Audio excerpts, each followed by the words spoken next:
uJesu akabamba abantu ngenkani yazi. No. Akabamba abantu ngenkani. That's why even nalesikhathi lesi sokubuya kwenkosi sokukhala kwecilongo akazubamba abantu ngenkani. Ngoba nabantu abaye baba abantwana bakaNkuluNkulu baba abafundi bakaJesu akababambanga ngenkani. Yena uvula nje an invitation athi wozani.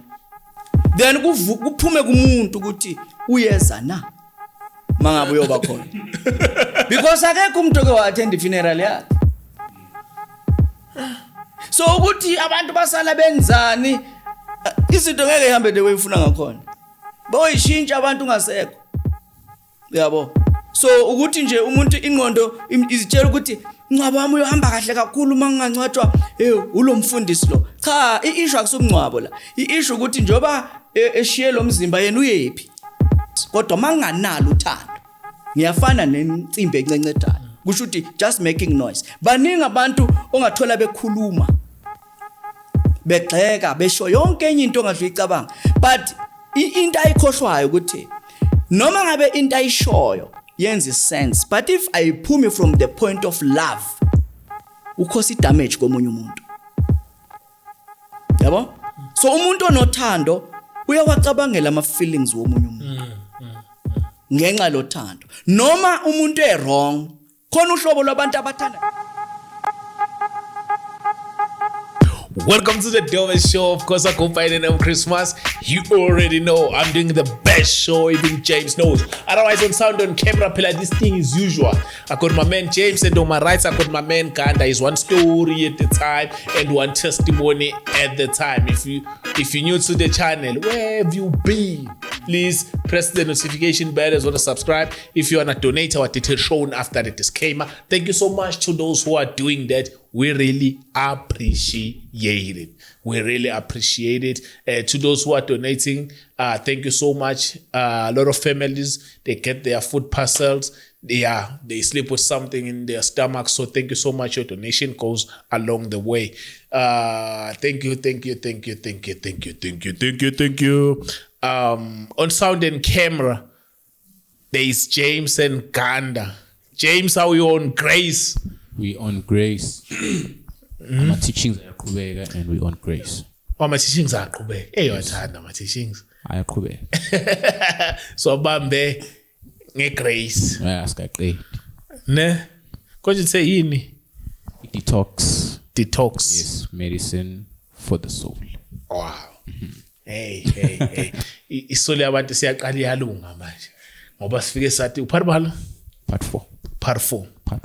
Hayi bathi bafika ku part 7, part 6. Konke kuqondile. Yabona? Yeah. Tata. Okay. Ngiphethe medicine apha. Ngiphethe medicine. Injani yehla njani medicine for the soul? Yehla kahle. Yehla kahle. Iyalungiswa. Yeah, we on Grace. Yeah. Xesha lika Yesu. Asilungise mntakwethu. Teaching times. Babudladla, welcome back. Hayi ngakubona manje sungishanga amasudu ke. Uthi yazi umfana ke ngumtshengisi ukuthi siyaphuma. Babudladla siyakwamukela. It's always a pleasure to have you here. Thank you so much for coming back again. Thank you so much. Last time besikhuluma ngendaba I think is humbleness, katifaka ne humbleness ukuthi kumele wehle mawumuntu. Because ezinye izinto sikufuna ube kwenye position yokuthi kumele wehle. So that's where uNkulunkulu azehlisa khona naye. So it was very very important kubantu abathi balandela uNkulunkulu ukuthi bayizwe leyo message because thotho umunye uphakeme so ukwenye position. Yebo. Akasayitholi lento kumele ayithole. So wathi naye kokunye kumele nje wehla. Then uma uswehlile ila uNkulunkulu athi khona nayi into yakho thothi ubuyifuna for isikhathi eside but uma uswehlile athi uNkulunkulu yeyindoda nayi ke lento yakho. So kwehla kubalekile kakhulu. Sakhuluma ngenkonzo yokwehla. Angazi ke namhlanje sikhuluma ngani babudlala? Asiqale ngokubingelela ke kuwena Bhuti Chris. Yeah. Sibingelele ku James Bhuti Ganda siyabingelela. Nababukeli siyanibingelela egameni lenkosi uJesu. Bengicela ke sithandaze. Wethembekile baba, akekho njengawe. Siyabonga nakulesi sikhathi osinika sona ukuba sidlizwe lakho, uthela isinkwa somphefumulo wethu. Umuntu akayophila ngesinkwa kuphela, kodwa ngawo wonke amazwi aphuma emlonyeni kaJehova. Suthisa ke lona loyo ozozwa lo mlayezo egameni lenkosi yethu Jesu. Amen. Amen. Yes, le ndaba lena bazalwane esingayo, ngiyayithanda lento ukuthi ubhuti uJames Umano uyayiloku uyayifaka uthi detox. Khona into engiye ngayinothisa ukuthi abantu abaningi abagulayo eqinisweni lonke abaguli ngoba begula, but imizimba yabo ingcolile. So ukungcola komzimba kumema izifo. So esikhundleni sokuzama ukusolve isifo bese bamfaka iprocess yokudetoxa. Ngesikhathi detoxa kuphuma yonke le doti la ngaphakathi. Uyamangala umuntu ukuthi hawu ngavele ngaphola nje. Akuna medication enye ayithatha, bamnike nje something to detox. Then sekapholile, kusho ukuthi izifo eziningi zingena ngenxa yokuthi umzimba ungcolile. And enye indlela zokudetoxa nje ukujwayela ukuphuza amanzi. Yabona? So na uphuza amanzi nje kakhulu umzimba uyadetoxa. Manje ke nathi sikudetox ke la. This is a soul medicine. And si detoxa ngezwi. Why? Because izwi likaNkulunkulu nalo lifaniswa namanzi. Lingamanzi nalo. So uJesu usibekela yona ngalondlela ukuthi ke nalo lingamanzi. So ke amanzi kamoya lawa azosiza umphefumulo womuntu ngoba yonke into enzakalayo la emhlabeni affect umphefumulo. Ungabona wena umuntu ehamba la ngaphandle abukeke ngathi ujabulile. Kanti akajabulanga. Uyasinda emphefumulweni. Uthwele. Ubona umuntu elala angavuki. Kuthiwa inhliziyo ivele yama. Yini indaba? It's because uthwele lo muntu lo emphefumulweni. But ngaphandle ubukeke emuhle. Bukeke right. Kunabantu abamhalelayo kufana naye. Bengazi ukuthi deep down akekho right. Kodwa uyakwazi ukuziveza ebantwini kwangathi alright. So isimo esikhona lesi kakhulu. Na ubona abantu kunama chronic disease angaka. Ama chronic disease akhona because umphefumulo uyasindwa. And ukusindwa komphefumulo udoctor mawuya kadokotela umekunikeza medication noma ngabe enjani ayikhona ukulapha umphefumulo. That's why umphefumulo udinga izwi likaNkulunkulu ngoba umphefumulo udalwe uNkulunkulu and umphefumulo uzophila forever. So kusho ukuthi mawufuna ukulapha umphefumulo udinga into ekhona forever. That's why phela umphefumulo ukhona la emhlabeni manje, umuntu umela emzimbeni, umphefumulo wakho ula emhlabeni, umuntu umesuka la emhlabeni kuthiwa la ushonile ngapha. Hayi ukuthi kuphelile, but umphefumulo wakhe uhambile. Is either usezulwini noma uyesihogweni. Kusho ukuthi umphefumulo awufi, will live forever. So awukwazi ke manje ukuthi ulungise umphefumulo o eternal. Ulungisa ngezinto ezingekho eternal, ezimortal, yabo, izinto eziphelayo. So izwi likaNkulunkulu uJesu uthi kuyodlula konke, izwi lakhe liyohlala limile. Kusho ukuthi ke mawufuna ukulunga emphefumulweni awukwazi ukulanda into ephelayo, fanele uthole into engapheli. Yini into engapheli? Izwi lakhe. So kusho ukuthi ngamanye amazwi umuntu uma ngabe engayithathi serious indaba yezwi likaNkulunkulu, yena ngokwakhe sekuyi setup uzenzela itrap empilweni yakhe ukuthi izimo zempilo zimshaye zizenzele noma kanjani kuye ngoba akanalo izwi likaNkuluNkulu. Uyabona? So ke njoba silokhu silifunda kanjena nje umphefumulo wakho kunento enzakalayo kuwo. Kungenzeka ukuthi kade ungalali. Kodwa uthe mawuzwa izwi likaNkuluNkulu wamangala ukuthi ulalile izolo. After uzwe izwi likaNkuluNkulu. Why? Because liyakwazi ukaddressa imiphefumulo yethu liphilise la kumosheke khona. Khona abantu abangaduduzeki noma ungakhuluma mapha amazwi akasakuzwa. Ngoba indlela limele ngayo amagama wakho awakhona ukufika. Kodwa izwi likaNkuluNkulu lingafika. That's why angikholelwa mina kutheni lesikhathi esikuso sengaba ikhathi sokuxoxa inganekwane. Fanele isikhathi sokuletha izwi likaNkuluNkulu. Why? Because people desperately need the word of God. They need it even though they don't want it. Lisidingo lifana namanzi. It's a need. Umuntu othi mina amanzi angwafuni mina ngwaphuza amanzi ubona uzombona ngokugula. Ngoba uzilandela izifo nje obedaka athi hey maba amanzi maphi uyeza ukugula. So amanzi siwaphuza why? Because siyawadinga amanzi. Hayi ukuthi siyawathanda. Umbongo uNkulunkulu masiwathanda. Kodwa siwaphuza why? Because siyawadinga. So ngizama nje ukuhighlighta leliphuzu lokuthi why detox? This is a soul medicine because no medicine from any doctor can be able to save your soul. So ke silapha yana ke bazalwane encwadini kaMateyu. Siloko silapho nje ngicela ni sibekezelele sibambisane ukuthi ke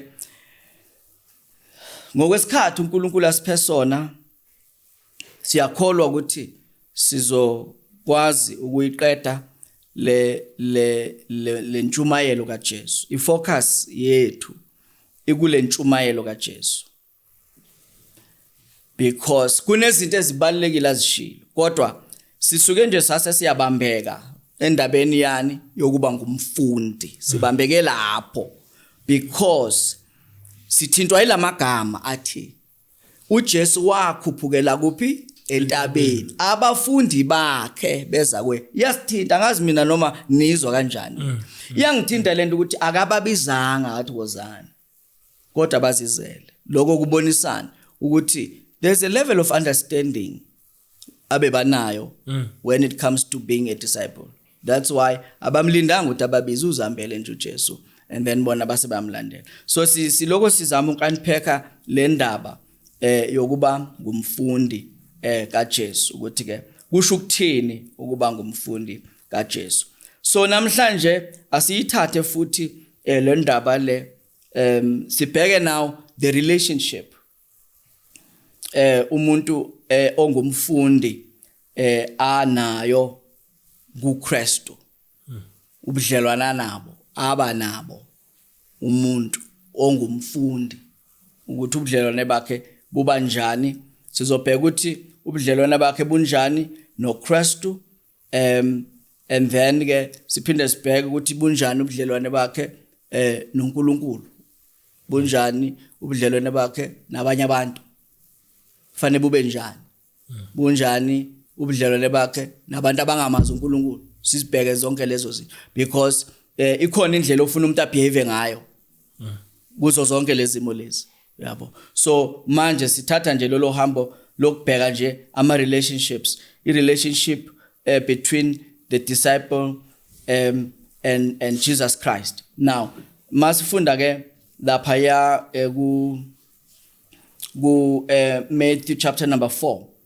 Matthew chapter 4 verse number 17 to 19.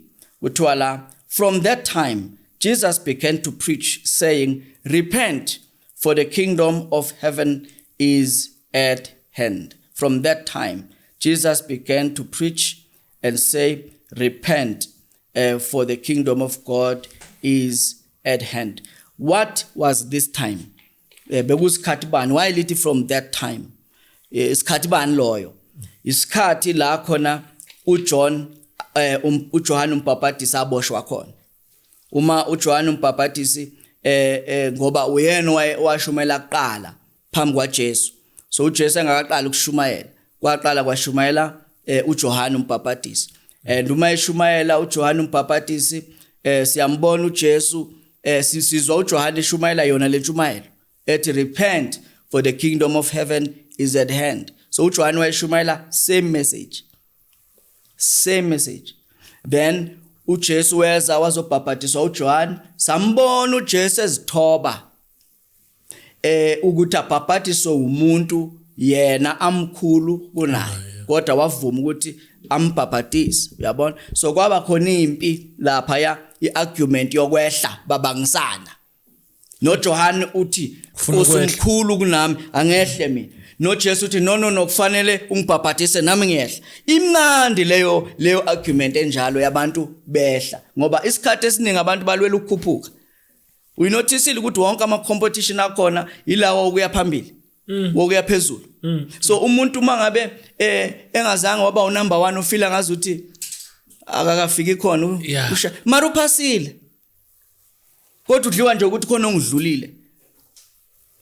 Thina sibona uJesu elwela ukushona phansi njengoba abanye abantu belwela ukushona phezulu. So ke uJesu ke uma eqeda ukwehla lapha ebhaphathiso bese lithi iBhayibheli kwehla umoya kaNkuluNkulu esimeni sejuba wahlala phezukwakhe, kuvuleka amazulu kwezwakala izwi livele ezulwini lithi this is my son in whom I am well pleased. Uyabona ke? So uNkulunkulu baba efakaza ezulwini ethi indodana yami le engithokozile ngayo. Uyabona ke? So uma eqeda uJesu lapho ukubhaphathiswa bese lithi ke iBhayibheli wayeseholwa ke manje, waholwa umoya wamusa ehlane ukuthi ayolingwa uSathane. Hayi angazi noma leyo uyayizwa kahle. uJesu uholwa umoya kaNkuluNkulu ukuthi yena uJesu aye kuphi ehlane ukuthi enzani ayolingwa uSathane. Kusho ukuthi uma umoya kaNkuluNkulu ekhona phakathi kwakho angakuholela nasekutheni ukuyolingwa. Into kufanele siyifundeleyo. Akakuholela ukuthi uyolingwa ukuze uhluleke. Kodwa kunezinto uNkulunkulu angeke akuthembe ngazo ungakaphasa ama test. Yabona? So wonke umuntu othi ngelinye ilanga ngiyafisa ukubona uNkulunkulu engisebenzisa, fanele wazi ukuthi ijourney yalapho inama test ngaphakathi. And lawo ma test Satan uzonika ithuba lokukulinga. Yabo? So ke uma uJesu sewaphasile lama test okulingwa bese ke kuthiwa ke uJohane ke wayesezwa uJesu ukuthi ke uJohane uboshiwe usejele. Then ke uma ngabe ke uJohane seboshiwe uJesu soyaqala manje uyashumayela. Into engibusisa la ukuthi akashintsha umlayezo. Is the same message. Kusho ukuthi ngalesi sikhathi lesi the message eyayikade kuyi message yesikhathi leso sikhathi bekuyi message ethini phendukani ngokuba umbuso wezulu ususondele. That was the message of the time. So abafundisi babili abashumayeli babili bayashintshana. Kuqala uJohane kulandela uJesu kodwa umlayezo ushintshe. Ngizama ukuthi isikhathi nesikhathi sinomlayezo wakhona. Bekubalekile ukuthi siwazi umlayezo wesikhathi esikuso. Ngoba uma ngabe singeke sikhuluma umlayezo wesikhathi esikuso kusho ukuthi abantu balesi sikhathi izinto uNkulunkulu abhizi ngazo zobathatha ngesurprise. Why? Because they don't know what time is it and what message is it. Le kufonishonyelwe at this time. So ke wayethi ke phendukani ngokuba umbuso wezulu ususondele. Manje ke bese ke lithi ke iBhayibheli and walking by the sea of Galilee he saw two brothers, Simon called Peter and Andrew his brother casting a net into a sea, for they were fishermen. And he said to them, follow me and I will make you fishers of men. And they immediately left their nets and followed him. So sibona ubudlelwane la buka Jesu nalabafundi ukuthi ke besa kuJesu. uJesu uyafika kubo uyababiza uthi ngilandeleni. So ubudlelwane buqala lapho bani bokulandela. So they follow him. They come to him and then they follow him. So ngoba uJesu ufanele ube nalo usuku nesikhathi. Ungakhumbula ukuthi vele waqala nini ukuhamba naye. Yeah. Kunabantu abaye bathi hayi mina ngumntana kaNkulunkulu mawuthi uyabuza ukuthi ungamamukela nini uJesu athi hayi phela ugogo wami uyena asakhuluma kagogo manje sikhulume yakho. Ngoba wonke umuntu ufanele abe ne personal experience yokuthi le ndaba yakhe noJesu iqale nini. Yabo ukuthi ugogo wakho usindisiwe, umama wakho, ubaba wakho usindisiwe. If wena awukhumbula ukuthi wena ke wasithatha nini isinqumo, kusho ukuthi awukasithathi. Yabo so ke umuntu ufanele eze kuJesu bese futhi yazilungiselela ukuthi amlandele. Fanele eze bese aphinde amlandele. So kuthiwa la ku Matthew chapter 11 verse 28 uthi come to me all you who are labor and are heavy laden and I will give you rest. Come to me. Yamuzwa, come to me. So into enkulu la isinqumo. uJesu akabamba abantu ngenkani yazi. No. Akabamba abantu ngenkani. That's why even nalesikhathi lesi sokubuya kwenkosi sokukhala kwecilongo akazubamba abantu ngenkani. Ngoba nabantu abaye baba abantwana bakaNkuluNkulu baba abafundi bakaJesu akababambanga ngenkani. Yena uvula nje an invitation athi wozani. Then kuphume kumuntu ukuthi uyeza na. So ongafuni akambambi ngenkani. That's why uJohn asibekela yona lapha evangelini ngokaJohn chapter 1 athi in the beginning was the word. The word was with God, the word was God. He was in the beginning with God. All things came through him, and without him nothing that was made. Nothing made that was made. So ayikho into eke yaba khona engazange ivele ngayo. Bese athi in him was life. That life was the light of man. Ungihlula nje masethi he came to his own. But his own did not receive him. Weza kwabakhe abakhe azange bamamukela. Ngoba abantu banaso isinqumo ichoice abayinikiwe. uNkulunkulu wanikeza umuntu isichoice efika emhlabeni wamnikeza intando. Umuntu unentando yakhe. So umuntu mangabe engafuni ukwamukela uJesu akambambi ngenkani. Ngizama ukuthi lento yokuthi ube ngumfundi kaJesu ifanele ibe isinqumo sakho. Isuke kuwe ngaphakathi. Yeah, isuke kuwe. Futhi uma uyizwa ukuthi hayi awuyifuni uyiyeke kodwa ungayimoshi. Yabo ngoba abanye abantu kuyenzeka ukuthi ba join amasonto kodwa bengasi serious ngoNkulunkulu. Ajoyine. Ya ujoinile nje. Ya wenzela ukuthi mhla eshonile at least kube nomfundisi ongahamba phambi kwebhokisi. Yabo so bakhonzela nje ukungcwatshwa. Yabona ke uzozasho futhi abhale nje nenote ukuthi mase ngihambile ngicela ukuthi ubani umfundisi usibani kube nguyena impela ohamba phambi kwebhokisi lami engqondweni yakhe ucabanga ukuthi uzobona. Ngake ngatshela abantu ukuthi uyabona uma kwenzeka umuntu ethi kuwe ngema engakuthanda umuntu uma engakuthandi besathi kuwe ngeke ngize nasemngcwabeni wakho. Mina ngingamphendula ngithi nami ngiyobe ngekho kowami mangabe uyoba khona. Because akekho umuntu oke waattend funeral yakhe. So ukuthi abantu basala benzani izinto ngeke ihambe the way ufuna ngakhona. Boyishintsha abantu ngasekho. Yabo. So ukuthi nje umuntu ingqondo izitshela ukuthi ngcwabo wami uyohamba kahle kakhulu mangangcwatshwa ulomfundisi lo. Cha, iissue akusumngcwabo la. Iissue ukuthi njoba eshiye lo mzimba yena uyephi. So if lo Jesu azange abe serious ngaye esaphila noma umngcwabo ungaba muhle yena usenkingeni. Yabo.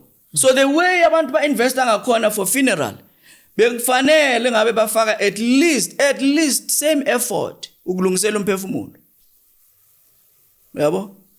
Ngoba umzimba lo awuyulidla ifa lombuso kaNkuluNkulu. Vele utemporary inyama le eyathathwa emhlabathini so iyabola ibuyela khona. Manje umphefumulo will live forever. So uma umuntu ephila fanele aphila acabangele ini le eternity. Why? Because yena self eternal.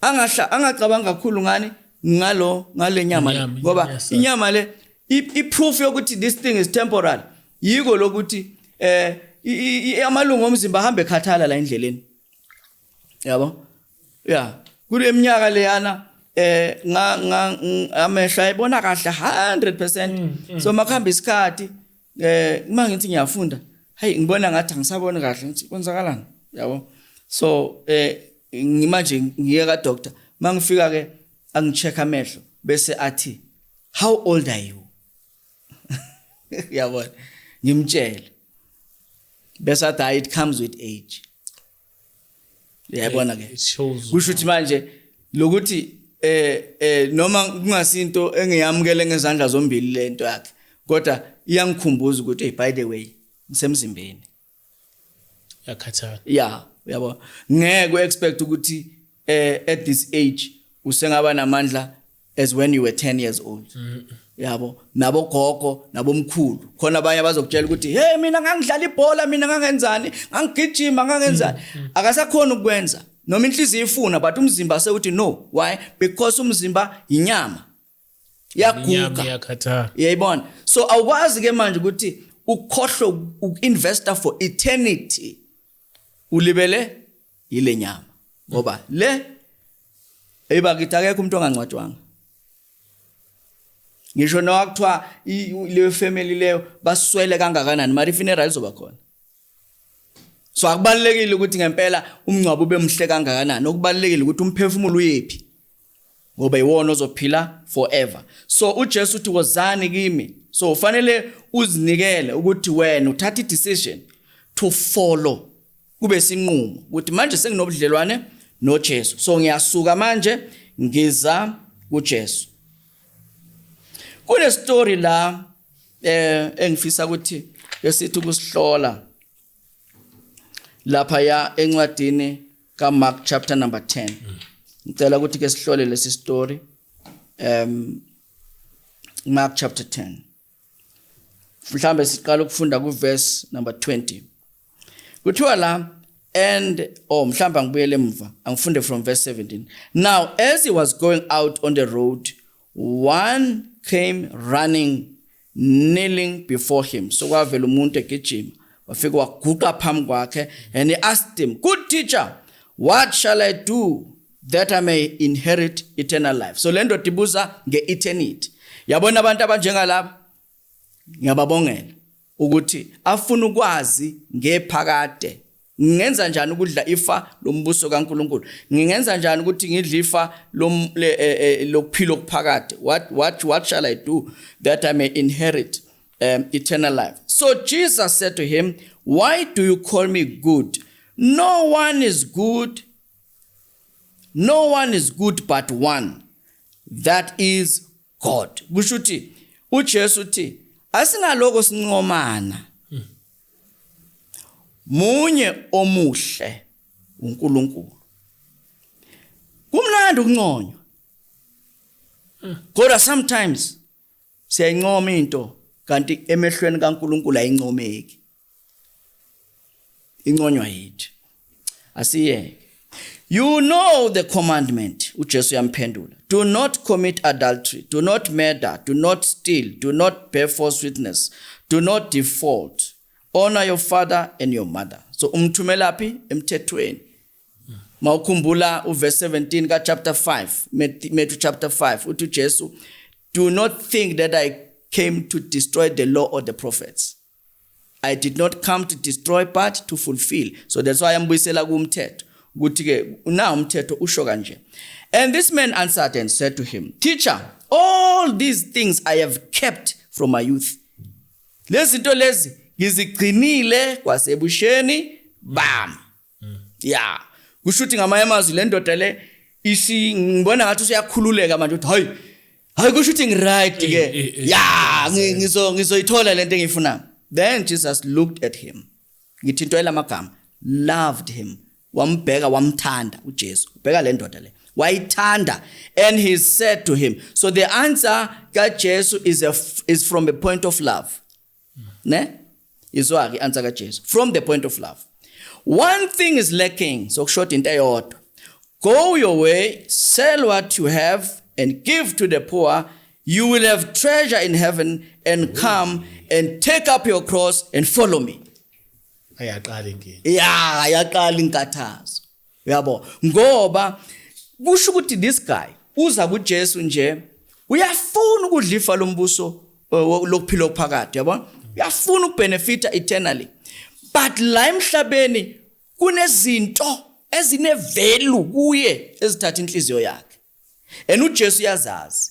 So umthetho ugcinile. Kodwa unesithixo sakhe. Khona into ebusa inhliziyo yakhe. Ene yini? Ingcebo yakhe. So uJesu ke manje uyoshaya la kubhlungu khona. Ukhomba lento aziyo ukuthi inhliziyo yakhe ilapho. Uthi uJesu ayikushoda into eyodwa nje kuphela. Kodwa uyisho from the point of love. Ukuthi ke njengoba ufuna ukudla ifa lokuphila okuphakade, vele fanele ungilandele, right? You must come and follow. Ngoba yena uthi I am the way, the truth and the life. Which life? Eternal life. So mawufuna ifa lokuphila okuphakade awukwazi ukumkhipha uJesu ngoba ngeke ukuthole anywhere. Manje ke uthi uJesu ke ukulandela in this case, ukulandela uJesu in this case is steps okugcina. Steps okuqala kufanele asenze lo muntu is to go and sell whatever he has and give to the poor. Akusho ukuthi uJesu uthi bonke abantu abanengcebo abathengise ngako konke babela bampofu. Cha, uJesu ubona inhliziyo yalo ukuthi ihlele kulento zakhe ezinto adolise. Yeah, inhliziyo yakhe lapha manje ufuna izulu ngapha ufuna izinto zakhe. You can't have both. Yebo. That's why mawufunda incwadi ka 1 John chapter 2 kuthiwa do not love the world or the things in the world. So asifanelanga ukuthi uma sisasela emhlabeni sizithole sithanda izwe nezinto ezisezweni. Inhliziyo yethu ithatheka very simple ukuya kuphi eintweni. Very easy. Kodwa uNkulunkulu uthi ningalithandi izwe nezinto. So lo muntu kuyabonakala ukuthi ingcebo yakhe ube ithanda, inhliziyo yakhe ihleli kuyo. So uJesu ke uthi ke hamba ke uyothengisa ngako konke nako uphe abampofu and then ke uyoba negugu kezulwini. Kusho ukuthi that will be your eternal investment. Yabo uma uwenza kahle la uzofika ugain ngale. Bese athi kuJesu ke and come. Yabona lo come uyavela futhi. Bese uyeza. And in the process of coming, take up the cross. Uthathe isiphambano. And then follow me. So sizokhuluma ngale ndaba le. Sizobuyela kuyo le ndaba sikhuluma. Kodwa asibheke impendulo into enzakalayo la. Verse 22. Lithi, but he was sad at his way. So the guy was sad. Yamlimaza le impendulo kaJesu ethi, mawufuna ukudla ifa lokuphila phakathi, hamba uyothengisa ngako konke nako. Bese kwabela abampofu. Bese ke uyezake. But endleleni as you come, take up your cross and then Follow. Come and follow me. Now, le ndoda kuthiwa ke he was sad at his words and he went away sorrowful. Wahamba wabuyela emuva. Edangele elimele for he had great possessions. Bengakulindelanga ukuthola impendulo efana nale. Uyabo ngoba kusho ukuthi inhliziyo yakhe beyilapha. Asiqhubeke sifunde. Then Jesus looked around and said to his disciples. uJesu ukhuluma nabafundi bakhe manje. After le ndoda ivela ajika. Kusho this guy ukhuluma ngenhliziyo uthi ngamane ngiyeke lokuhlanda ngihamba noJesu kunokuthi ngiyeke imali yami. Ngamane hambe yethu uJesu angisayi mina. Angisho yabo. So wahamba, he was sort of, he never came back. This guy, he never came back. Itshengisa lento ukuthi kunzima ukuyeka lezi. Uyayibona ke manje. So na ubona umuntu uNkulunkulu emsiza ngempela umuntu eyiyeka izinto abeyithanda. Hey umusa loyo. ngoba akulula ukuthi umuntu adele konke ngenxa kaKristu. uJesu ubhekile lokho. Ukubhekile ukuthi simvelwa kangakanani more than izinto. Asikwazi even ukumlinganisa nazo. Masingenzi 50-50. Cha. Asikwazi ukumlinganisa nezinto. So ke kuthiwa ke he looked around and said to his disciples, how hard it is for those who have riches to enter the kingdom of God. Kulikhuni kusho Jesu. Kulikhuni kangakanani ukuthi umuntu onengcebo angene embusweni kaNkulunkulu. And his disciples were astonished at his words. But Jesus answered again and said to them, children, it is hard.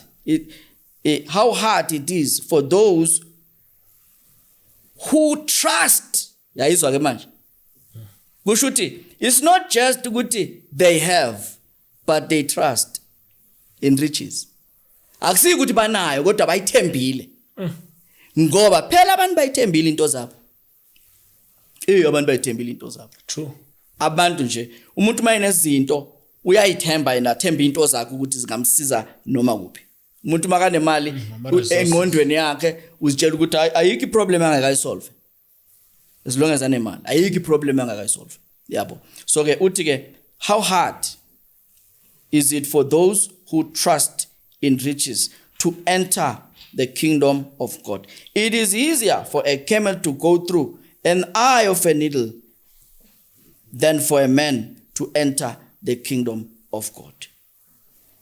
Then they were greatly astonished, saying among themselves, who then can be saved?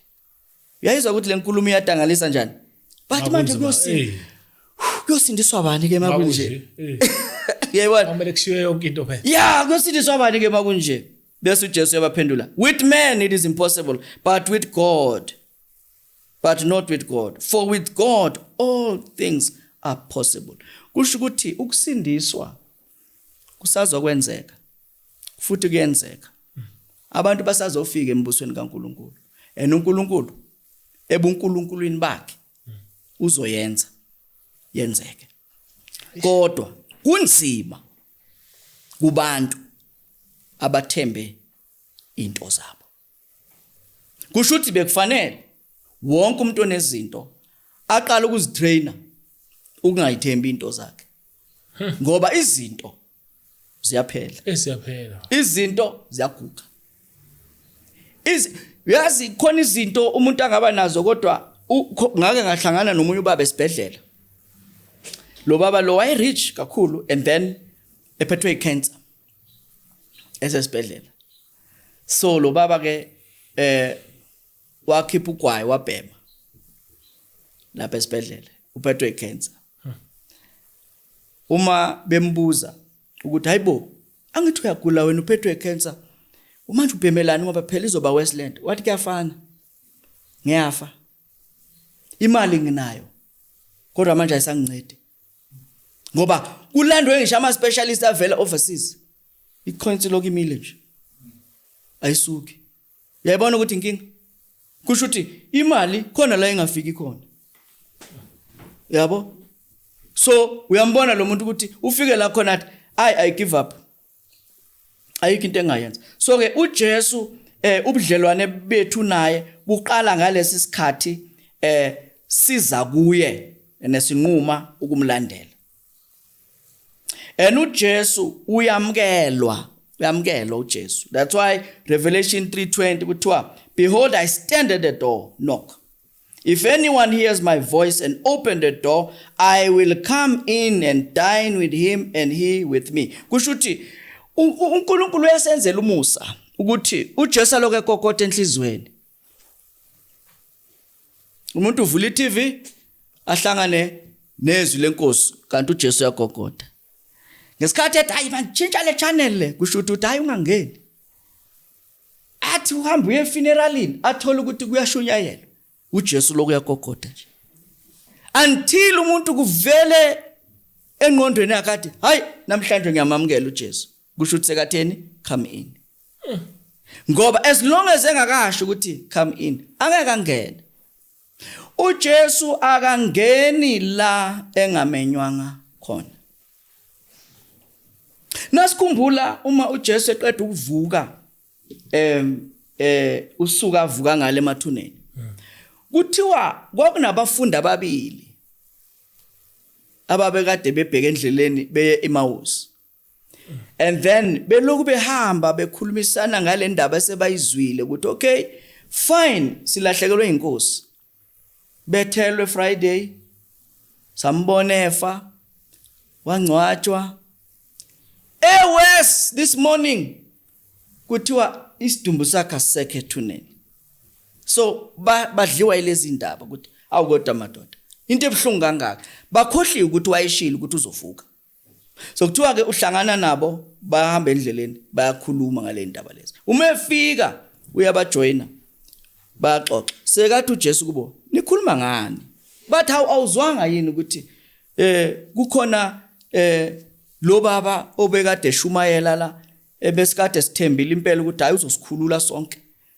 Inkosi yethu umsindisi loya. Phela uye wabethelwa Friday. Manje kuthiwa manje use asekho isithumbu sakhe asekho manje ethuneni. Kuthiwa labafundi ababili uJesu meqala ekhuluma nabo wabavulela iprofeto. Wakhuluma nabo ngokwezwi likaNkuluNkulu ngokombhalo ngoba yonke into eyenzeke ngoJesu ya prophetwa ku Old Testament. So uma ekhuluma nabo ukuthi inhliziyo zabo zaqala zakhuthazeka bezwa ukuthi hey yazi liyavuka ithemba manje uyabona kodwa babona ukuthi uJesu labamba naye. Bese lithi iBhayibheli bathi mase befika la beya ngakhona bese kufanele bathi off ramp ukuthi uJesu yena washaya ngathi uyadlula. Kwase kuba yibo labafundi abayithu bathi sicela uhlale nathi ngoba ilanga seliyashona. So kusho ukuthi ifazange bathi kuye hlala nathi ubedlula uJesu ubengeke angene. So wangena nabendlini wahlala nabo. Amehlo abo avuleka sebehleli naye endlini ukuthi hawu uJesu lo. Yabo? Kusho ukuthi uma uJesu ngeke uzinikele ukuthi uthi ngiyamamkela. Angeke vela ngene. Fanele uzidecidele ukuthi ngiyamamkela manje uJesu. Then bese uJesu yangena. And mase ngenile ufunde futhi.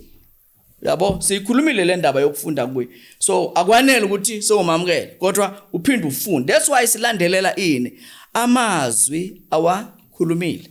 Ngoba kunema teachings as serious uJesu awakhulumayo kula zonke indawo la akhuluma khona. Kunezinto ongahamba uyifunda ezibalekile ezikwenza uunderstand ukuthi kahle kahle uhamba nobani.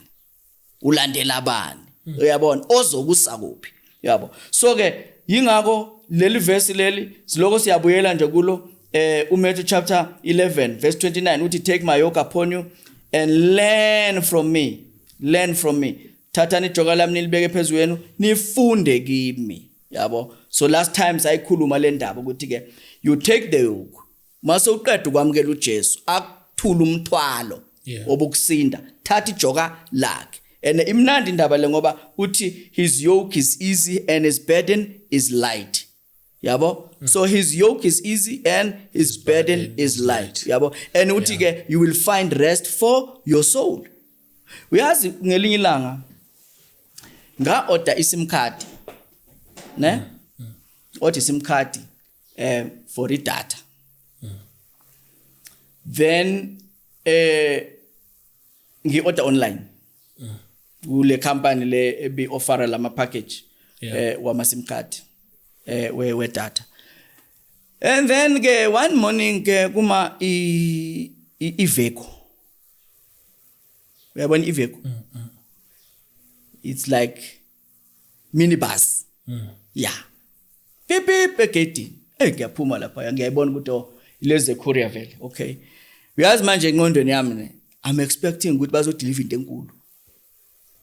Aphume lo baba ephethe iplastic engathi alina lutho. Athi ngilethe ipackaging yakho. So ngithi yini athi angazi phela ngithi ivaliwe kuphakathi. Signa la ngisayine. Noma ngithathe le plastic ngathi alina next. Hayi ngidabule ngivule phakathi. Manje le phakathi thola isim card. Yazi kwaba isifundo kimi. Le ivehicle le i-capable yokuthi ngalayisha abantu abawu-22 this ivehicle. Le vehicle i-capable ukuthi ungalayisha umthwalo impahla uhambe nazo eMozambique, ihamba ikhuphuka ithi ibheke phezulu. Le vehicle i-engine yayo it can do that. It's capable. But the owner who decided ukuthi yenze delivery ama SIM card. So the yoke is easy, the burden is light. Nakufona umuntu athi hey mzala wami ngicela uzongisiza silayisha impahla la, uyamphendula athi hayi angeke khona ukulayishela manje ngisase nomthwalo onguphethe. Ungacabanga ukuthi uyasindwa wena. No, akasindwa. The yoke is easy, the burden is light. Hambana. Bari yamnceda ukuthi angathwali izinto ezisindayo ngoba namatshe ungabathwala ngayo. Imoto iphuka imosheka ama shocks. Ngoba umthwalo nawo. So umuntu uyakhetha ukuthi ufuna ukuthwalana. So uJesu usinikeza iadvice ukuthi ke take my yoke upon you ngoba lezi zinto leza azikhiphe kuwe. Bese kuhlukumeza mos. Bese kuhlula bewungazi nokuthi uzosolve kanjani. Nangu sekakusizile. Uthi ke ukuze zingabuye take my yoke upon you and learn from me. Yabo? Because uthi ke his yoke is easy and his burden is light. So into kaJesu ayikho nzima. Into kaJesu ijoka lakhe lilula ngoba kusho yena. Uma ngabe sizwa sisindwa fanele sibuze yena ukuthi sisindwa yini ngoba mhlawumbe kunento zethu esesizifakile. Ijoka lilula. Indlela esihamba ngayo iyona kuthiwa difficult is the way. But the yoke is easy. The burden is light. But the road is difficult. The gate is small. Uyayibona manje? Yeah, bafana. Hey. Hayi. Usacabanga. Indlela ngoba uyisho ukuthi indlela kaNkulunkulu. Hayi thina uyicabangela ukuthi ekusamele ngishiye ukuthi engizoyiyeka kanjani lento lena. Uyazi baba into eyenza ukuthi izinto zibe nzima. Uyazi ngenxa ukuthi uraise lelo point. Ngenxa ukuthi uraise lelo point asiyekele. Ngicela ukuthi sifunde incwadi yabaseGalatia. Ngenxa nje yale point oluvezayo. Ngifisa ukuthi kube nento oyibonayo la. Ku chapter 5 verse number 16. Uthi lana, I say then, walk in the spirit, and you shall not fulfill the lust of the flesh. For the flesh lusts against the spirit, and the spirit against the flesh. These are contrary to one another, so that you do not do the things that you wish. Yabo. But if you are led by the spirit, you are not under the law. Lamazwi ashukuthini? Ashukuthi lezi zinto okhuluma ngazo ukuthi yo kufanele ngiyeke ukuthi nokuthi vele uzosebenzela emuva ngoba unawo amandla okuziyeka. Indlela lezi zinto eziphuma ngayo kuwe ukuthi wena uqala uhambo, walk by the spirit. Yayibona? So wena into ufuna uyifundiswe ukuthi ngihamba kanjani ngokamoya. And ukuhamba ngokamoya kahle ukuhamba ngothando. Yazi summary iBhayibheli njengoba lilikhulu kangaka. iBhayibheli mawulisummarize, this is a book of love. Because kunemiyalo nje emibili esinikiwe. Thanda uJehova uNkulunkulu wakho ngayo yonke inhliziyo yakho, wonke umphefumulo wakho, yonke ingqondo yakho, wonke amandla akho. Thanda umakhelwane wakho njengalokhu uyithanda wena. Bese kuthiwa kule miyalo emibili umthetho wonke ugcwaliseka la. Kusho ukuthi ngesikhathi wena uzama ukuyeka lezi zinto awunawo amandla. Lezi zinto ungaziyeka only uma ungathola uthando likaNkulunkulu. Uqala ukuhamba. Angikwezele example. I-example yakho na ngiyayisho ngoba into eyenzakalayo. Yeah. Thatha abantu abaqala ukuhlangana. Behlanganiswa uthando. Whether bayajola or bazoshada or kanjani. kodwa the fact that bahlanganiswe yini uthando. yeah uzwa omunye wabo ethi eish hayi ngiyayiyeka lento angifuni ukudisappoint ubani ayenzeke Yenzeka awuse kuna nami baba ngibuya lapho khona ngakika ngithi hayi ukuthi lento iyekayo awuyithandi kodwa but uthanda ngenzeka. kakhulu lo muntu yeah. ukuthanda yena kwenza ukuthi ube namandla okuyeka le yanto Hey. so akekho umuntu okuyekisile awuyange rehab yabo Uthando ngokwalo izere. uthando ngokwalo lukwazi ukuvala ikhala esinazo esingazi singazivala kanjani yabo so ke uma uzama mina ngifuna ukuyekela lokho ngifuna ukuyeka amandla okuyeka awunawo akekho umuntu ongayikhona lento yokuyekela izinto ezirong akekho umuntu ongayikhona yini into esigcinile ukuthi singakwazi ukuwela ezintweni ezirong uthando indlela esimthanda ngayo uNkulunkulu yenza ukuthi kuvaleke ispace salezi zinto ngisho uzicabanga uzokuthi hey akuna appetite man ngoba uthando lufike lwangena lagcwala iBhayibheli likhuluma ngomuntu kuthiwa lapha phakathi kwakhe une eternity unendawo ebizwa iphakade la kuye which means ile ndawo yomphefumulo le ndawo leyana inendawo eziyoma so nayomile uphuza amanzi ucabanga ukuthi uzoba right ungabi right uphuza utshwala hey uthola ukuthi hayi kona uye wadakwa kodwa ukho right ubheme hayi ubhemile kodwa ukho right uthatha ama drugs hawo kuyafana awukho right ujole hawo kuyafana ngoba le ndawo leyana ithi ngifuna into yasezulwini and affect umzimba so umzimba wena ufida lezinto uzama ukuvala le yanto kanti cha le yanto leya ifuna into yasezulwini yini lento leyo uthando likaNkulunkulu kusho ukuthi umthandazo obufuna siwenze yilo othi uNkulunkulu bengicela ukuthi ungifaka uthando lwakho lokuthi ngithande wena uyayizwa ngoba under generally asisiboni nesidingo sokuthanda uNkulunkulu under generally that's why kulula ukuthanda izinto ngoba siyazibona asisiboni isidingo sokuthanda uNkulunkulu ngoba asha simboni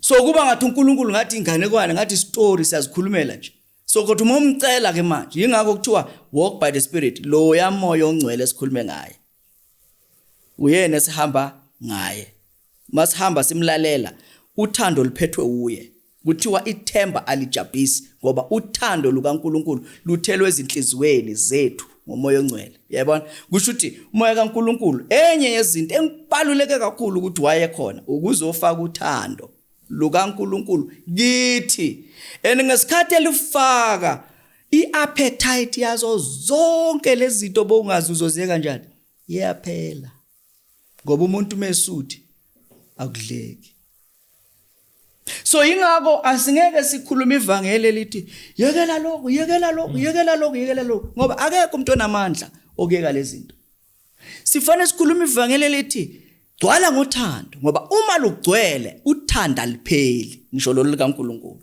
kusho ukuthi uthando lokusustaina the rest of your life ngoba uphethe into engapheli so noma ngavela mapha ama fashion athola ukuthi uthando lokho nje ligcwele kodwa zonke ezinye izinto ziyaphela so uma ngabe singanalo uthando lukaNkulunkulu then ke uzokwazi mhlawumbe uzame ukuyekayo kodwa kufika isikhathi la uzwa ukuthi ukhathele ayingikhathela ukuthi ngithi kancane yabo so ke sisolve into engeke sikwazi ukuthi siyiqede kuyisolve uma sizothi yekela izinto woza kuJesu cha iza kuJesu mawuza kuJesu mamkela yena ukunika umoya ongcwele umoya ongcwele uma efika yena ufaka uthando kuwe ngesikhathi efaka uthando uvala lezi ayikhala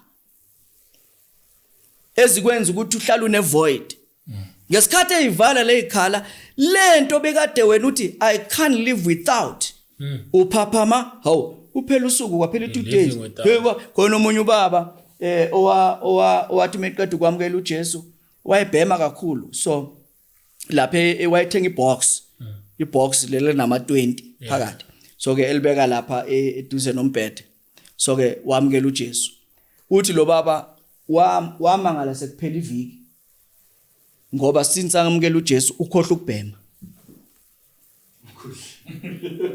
uyayizwa ma lo muntu obehluleka even ebusuku uyavuka ebusuku kumnyama alethe ukwaya bhema uthe nje makamkela uJesu umoya ongcwele wafika wavala lesa sikhala lo baba wakhohlwa ukubhema uthe mase kawubona ugwaye wezwa futhi ukuthi akasawufundi noma esewubona ngoba uthando lwalogwaye luphelile why because kungena uthando likaNkuluNkulu lapha so lezi zinto ezirong akade azenza akasananto emphushayo manje ukuthi azenze why because kunothando olungene kuye so inkinga enkulu esinayo indaba yothando nakuthiwa kufanele kube nento esingayikhalela enkosini uthando ngoba uma uthi uPaul noma ngakhuluma ngelimi zabantu noma zeingilosi kodwa manganalo uthando ngiyafana nensimbi encencedayo kusho ukuthi just making noise baningi abantu ongathola bekhuluma begxeka besho yonke enye into ongadlula icabanga but into ayikhohlwayo ukuthi noma ngabe into ayishoyo yenza sense but if ayiphumi from the point of love ukhosa idamage komunye umuntu yabo so umuntu onothando uyakwacabangela ama feelings womunye umuntu ngenxa lothando noma umuntu wrong khona uhlobo lwabantu abathanda ukcriticize nje yonke into yena ufuna ubona into wrong especially kulesikhathi sanamhlanje sama social media ubona ilevel yokushoda kothando in the society as a whole why because indlela abantu abanganazwelo ngayo ngama feelings wabanye abantu ibe worse ke uma bequote amavesi ngoba kusho ukuthi lento abayikhuluma itheory umuntu onothando ngisho engawazi amavesi kodwa angeke akushiye ulimele ngoba ugada noma iliphi izwi alikhulumayo ukuthi malihlale kamnandi kuwe ngisho ngabe wrong kodwa indlela azokubonisa ngayo izoba indlela eright nawe uthi na uqeda ukuhlukana naye uthi inkosi yami ngiyabonga ukuthi ngihlangane nalomuntu wangibonisa uthando kodwa leyo ukuthi umuntu uyacriticize uyagxeka noma kunganankinga inkinga uyayiveza ukuthi nayi inkinga nayibona inkinga nathi and iBhayibheli lithi don't judge so that you will not be judged kusho ukuthi ngesikhathi wabona amaphutha wabanye abantu ukhohliwe ukuthi nawe nawakho and lo okhonjwa manje uNkulunkulu uzoyilungisa yakhe uma inesidingo sokuthi ayilungise lo khombayo naye usazoxakwa yakhe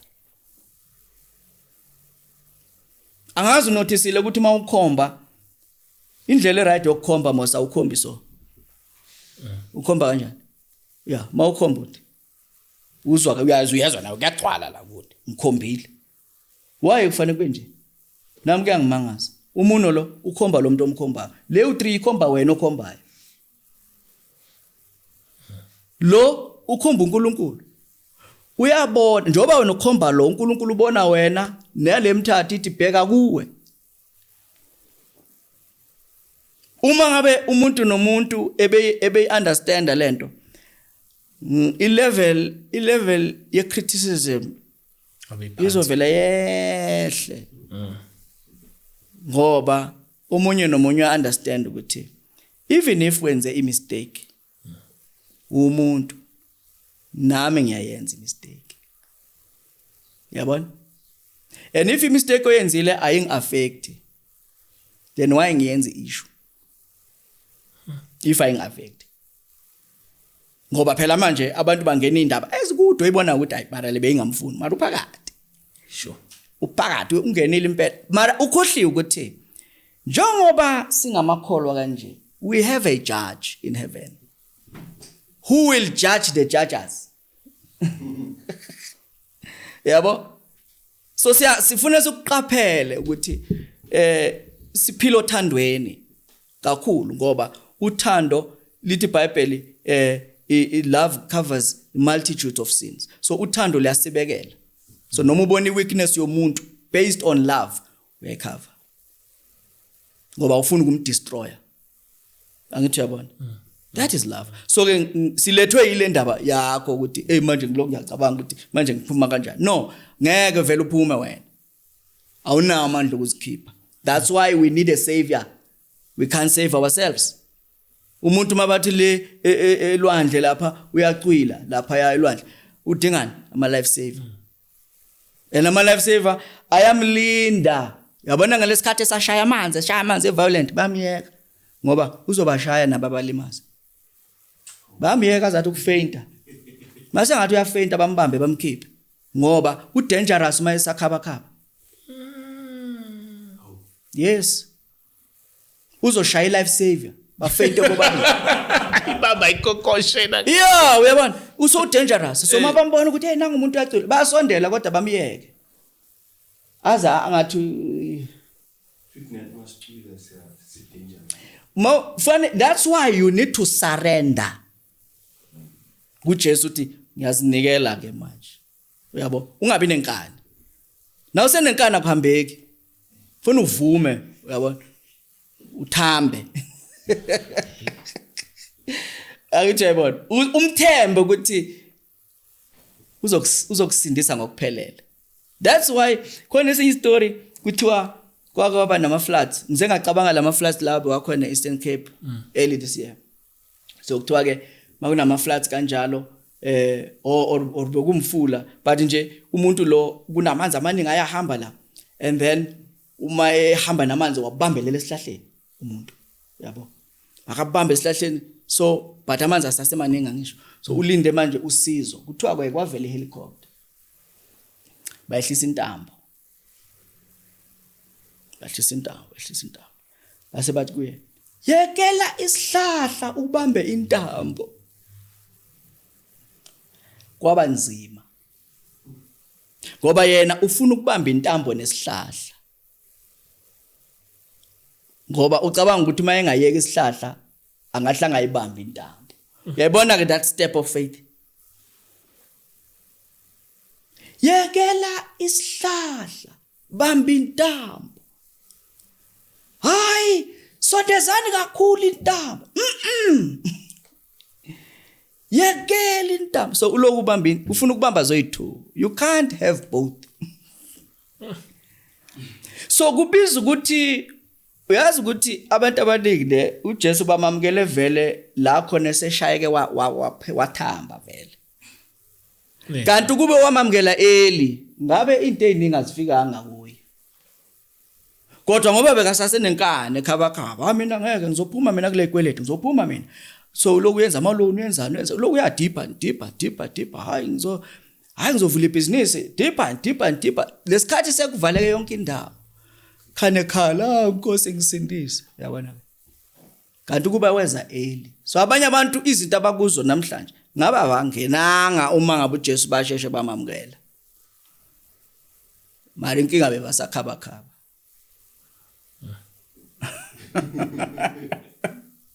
Isifundo sanamhlanje yani ukukhaba.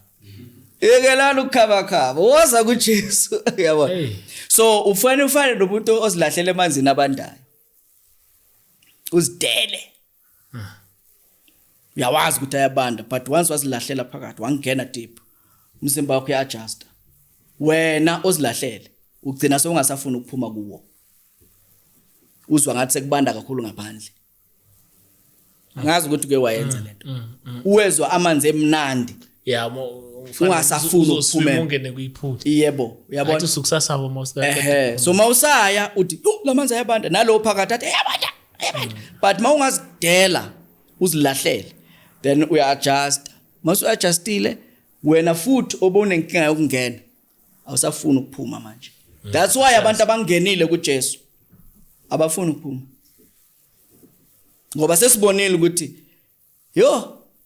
there's no life apart from this life ayikho impilo engcono kunale mpilo yokuba kuJesu so singenile asafuna ukuphuma mangibuke emuva noma iminyaka yokusindiswa ingabalekanga ekutheni ngathi mhlambe ngiyaniqhoshela uyabo kodwa mangibuka iminyaka ngibonga uNkulunkulu ukuthi mangisindiswa bengina 18 yabo bengina 18 just after matric so ngamukela uJesu that was 1996 utshwala kwazi ukuphuza cha mfowethu utshwala ngaphuza ugwayi ngawubhema, Hawu. ama drugs ngawadla, Yeah. insangu ngayenza, umjolo ngiyawazi. So yonke into embi ngayiqala early. That's why I don't believe ukuthi ngabe ngisaphila uma even ukuganga, ukutshontsha, angikholwa ukuthi ngabe ngisaphila uma ngabe uNkulunkulu angangisindisanga ngesikhathi angisindisa ngaso. So impilo efast bengiphila yona impilo efast. And benganalo uvalo lokwenza into errong. Mhlambe ngabe ngukudla kwejele, mhlambe ngabe ngadutshulwa kudala ngoba umuntu uyakhula entweni mekenza into. Yabo. So uJesu wangikhipha kulolo hlobo lwempilo at that age of 18 years. That was 1996. So kusho ukuthi njengamanje is 29 years. Yabo. Mangibheke emuva, I don't regret. Kunaloko ngiyambonga uNkulunkulu. Ngoba angikholwa ukuthi ngabe ngisaphila. Lokho kokushumayela ivangeli to me ibonus. Kodwa ukusindiswa nje. Yona into engiyibonga kakhulu ngoba uma ngaba ngizange ngasindiswa ngalesikhathi engasindiswa ngaso. Angikholwa ukuthi ngabe ngisaphila. Yabo. So ke ngiyazi ukuthi kuyaphumeka. Kuyo yonke into ekhona. Ngiyazi ukuthi kuyaphumeka why? Because angisho nami ngikhishwe khona. Ngikhishwe khona. Kodwa ukuphuma late udelay izinto in your life, mawuphuma late. Uphuma early, uNkulunkulu udila ngawe early asebenze ngawe. Ngoba konke kunesikhathi sakho. Mawuloku udelay ukuphuma, uzothola noma sewuthi uyaphuma uthola ukuthi akusenanto engako manje ongayenza for God because already nawo umzimba ukhathele. Yabo. Amandla phelile. uJesu ufuna usenamandla. Ukuthi lamandla onawo owasebenzisele yena. Uyabona ke. So ukusindiswa ngalo mnyaka kwaba umuso omkhulu. Ngambonga uNkulunkulu. Noma leso sikhathi ngangingunderstand ngoba phela mawungena entweni njengale insindiso bengingazi ukuthi izongisizaphi. Kodwa ngezwe nje ngihlatshwa izwi, ngezwe ubumnandi, yabo. Sangangeniswa nje ukuthi ngizizwa ngimnandi enhlizweni. Yabo. And lezi into engitshela zona ukuthi walk by the spirit and you will not fulfill the lust of the flesh. Ngayibona lapho lento ukuthi ngempela man. Once wamkela uJesu, izinto ezirong ziyaziphumela. You know ukuthi angisho mina ngikhulele sesiyaxoxa nje kodwa ke kuhle ke sizikhulume ngoba nabo kubufakazi angeke ukuthi testimony. Ngikhulele KZN. Yeah, so ngibuya ngale. And then ke emaplazini waseNyanyato. Oh ngiyabona eNyanyato. Yeah. So ngibuya emaplazini aseNyanyato ke. Now manje uma nje sengiqeda imatric ngale uma ngiza ngapha sengiyacabanga ukuthi bathe goal ku dangerous. Yabo. Yeah, bathi ku dangerous eGoli. So manje ukuthi umuntu abe safe kuzofanele ngithola umuthi ozongivikela. Yabo. So ngahamba ngaya enyangeni at that age. So inyanga yangenzela umuthi isipatshinyana esincane esingaka yasithunga ngazi ukuthi phakathi bekunani but uyezwa nje ukuthi kuna something. Wathi ke mke lento uhlala uyiphethe. So bengihlala ngiyiphethe. Mangihamba nje ibrokeni la ikhona la. So ke uma ngamukela uJesu lento la. Yethola? Yeah. So ngamukela uJesu umuthi wami ongiprotection ula. Then uma after that week engamukela uJesu ngayo lento le besizawuthi sihleli kanje njengoba sihleli so ngiyibona ila phansi. Akekho umuntu onaleyanto ngoba ngisho yami yakhandelwa mina ayithengwe shop lanto leya. So ngiyayibona nje ukuthi hey nansi into yami ihleli phansi and imfihlo. Yabo yaziwa yini Ifana njengomuntu oyintombi. into enjalo nje angisho yabo. So ke ngizoniphazamisa ke nibukele ngikhona kuyidobha. Ngoba into ebengimangaza ukuthi noma ngihleli nabantu endlini uma iwabona bayibona ibonwa yini. Uyabona? So ngizoniphazamisa nibhekele ngidobhe ngiphume ngiyibuyisele esikhwameni ngibuye sihlale. Ngithi ngalindela ngalutho ngibona iphansi. Hayi ngiyacabanga ukuthi no man or mhlambe nami ngicareless sebese ngifaka ngesipelede ngibophe esikhwameni lapha kade iphinde ngiyibophele esikhwameni iphume naso ngithola iphansi uyayibona manje until ngirealize ukuthi naye man uNkulunkulu uyakhuluma la uthi yekela lento lahla lento ngoba wena sowunoJesu so ngithe ngathola leso sambulo sokuthi lahla lento ngahamba ngaye etoilet ngafika ngayilahla ngayiflash yahamba from there ngalinda ke ngase ngithi inkosi ngoba bengiyenzela iprotection le nto leya ngicela ukubona ukuthi wena uzongiprotecta kangakanani Yes. hayi baba ngingaxoxela izitori eziningabi ze protection ke kaNkulunkulu zama accident obokungafanele ngabe bewe khona ngazange abakhona ngoba khona ikhathi la engangithi ngidrive imoto ngibanje ubuthongo ngilale ke ngisuke eFosloras ngiye Davidton ngilale ebusuku ngabo 12 ngilele ngiphaphama sengiyohamba ngabo Crystal Park ngidlula ama robot amangaki ngingene kanjani ku freeway ngilele kodwa imoto yagijima uyayithola into enjalo so ngabona lapho uyangiprovela manje ukuthi ngempela uyakhona ukungivikela ngesikhathi I think 22 or 22 bengibuya eMaritzburg ku N3 so ngisuke entambama nje ngabo 4 ngiyezwa manje ngihamba ngedwa ngezwe ukuthi ubuthongo buyangibamba ngikhathele manje ngeke uvelume nje ku freeway isigangeni nje ebusuku uyabona ukuthi yabo so ngizitshela ukuthi hayi ngizoncenga ukuthi at least ngiyofika phi eHarrismith yabo mane ngithi ukushawa umoya khona le magarage la bathini Montrose ngisitshela ukuthi ngizofika ngime lapho uyazi ngapha amabhodi sewathi Villiers yeah amabhodi manje abhala athi Villiers kusho ukuthi ngidlule kudala N3 yabona ingabona la ku Heidelberg yeah iVilliers is after mawuyale mawudlule eHeidelberg cishe ke ayikho kude it's about maybe less than an hour yeah angisho yabona so sengisho iprotection kaNkulunkulu singayeka yesibhamu kusamele uzoshaya testimony cha mfethu testimony singayihlephula nje ngezikhathi ezithile ngoba manje ejahile ile singamane siyifaka lapho nalapho yeah ivele nje as a proof yokuthi iyaphila lento uyabona iyaphila lento ngempela bake bangithathela imoto lapha eFoslo befuna ukuthathela imoto 1999 so ngifike ngapaka imoto ngaphandle ngiyobona ubaba omkhulu wami ekseni ngabo 6 ekseni so ngipaka imoto egate ngene endlini manje mangiphuma ngithola imoto ayisekho egate